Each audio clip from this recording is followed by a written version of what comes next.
And 'tongue life' మన కమల్ హాసన్ గారి trailer అయితే బయటకొచ్చింది. చూసాను బాగుంది. ఫస్ట్ స్టార్టింగు ఇది తెలిసి ఒక గ్యాంగ్‌స్టర్ మూవీలా కనిపిస్తా ఉంది. ఇంతకుముందు 'మణిరత్నం' ఇలాంటి సినిమాలు తీశాడు చాలా సార్లు గూడా. చూద్దాం చాలా రోజుల తర్వాత అయితే కమల్ హాసన్ తోటి ఏదో ఒక సినిమా అయితే వస్తుంది బయటికి. సో, నాకైతే ఇంప్రెసివ్‌గా ఉంది ట్రైలరు.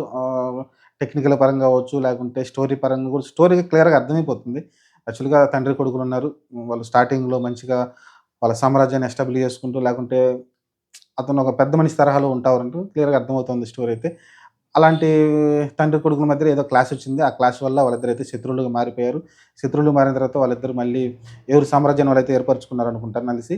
దానిలో ఫైట్ అయితే నడుస్తా ఉంది. చూద్దాం మరి ఏం జరగబోద్దో. ప్రస్తుతానికైతే 'సింబు' క్యారెక్టర్ కూడా బాగా నచ్చింది నాకైతే.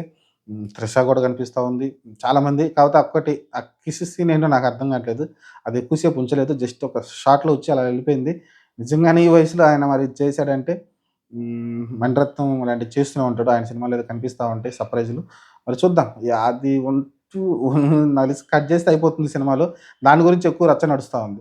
ముసలోడికి దసరా పండుగ అన్నట్టు ఇప్పుడెందుకు కమల్ హాసన్‌కి ఇది అని. చూద్దాం మరి సినిమాలు చూసినాక మనం మాట్లాడదాం. ఆ సిట్యుయేషన్ ఏంటి? ఏం జరిగిందనేది. చూద్దాం మరి. ప్రస్తుతానికైతే 'తంగ్ లైఫ్' ట్రైలర్ అయితే నాకైతే నచ్చిందండి. మీరైతే ఒకసారి వాచ్ చేయండి. సినిమా కూడా రిలీజ్ దగ్గర పడుతుంది కాబట్టి వాచ్ చేద్దాం. చూద్దాం మరి.